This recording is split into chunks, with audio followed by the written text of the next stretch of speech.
মেহেরপুর সদর উপজেলায় অনুষ্ঠিত হলো বাড়ি ওলকচু এবং বাড়ি তিল ৬ এর উৎপাদন কর্মসূচি ঘিরে মাঠ দিবস।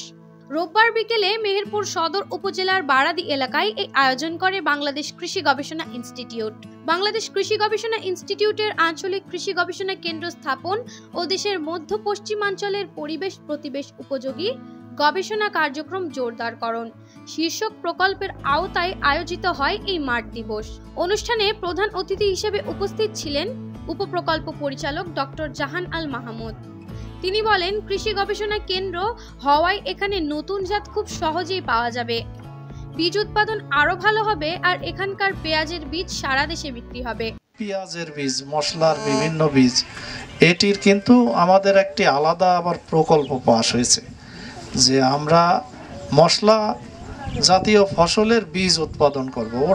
সেটির কার্যক্রমও হয়তো ৫-৬ মাসের মধ্যেই শুরু হবে আর কি। অতিথি ছিলেন মেহেরপুর সদর উপজেলা কৃষি কর্মকর্তা মোহাম্মদ মনিরুজ্জামান, যিনি বলেন, আমাদের কিছু অপূর্ণতা ছিল, এখন তা পূর্ণ হয়েছে। কৃষি গবেষণা কেন্দ্র প্রতিষ্ঠা আমাদের কৃষিকে এগিয়ে নিচ্ছে আর মৃত্তিকা গবেষণা কেন্দ্রের কাজও দ্রুতই শুরু হবে। নতুন নতুন যে টেকনোলজি গুলো আসছে সেখানে কিন্তু সরজমিনে আমরা দেখতে পাচ্ছি। এর চেয়ে বড় উপকার কৃষির ক্ষেত্রে আর কি হতে পারে। কুষ্টিয়া থেকে আগত সবজি বৈজ্ঞানিক কর্মকর্তা মোহাম্মদ মামুন হুসাইন মাঠ দিবসে জানান, বাড়ি ওলকচু ৪ এমন এক উন্নত জাত যা তখন হারভেস্ট হয় যখন বাজারে সবজি কম থাকে, ফলে কৃষকেরা এর ভালো দাম পান। আর বাড়ি তিল ৬ ফসলটিও ফলনশীল এবং লাভজনক।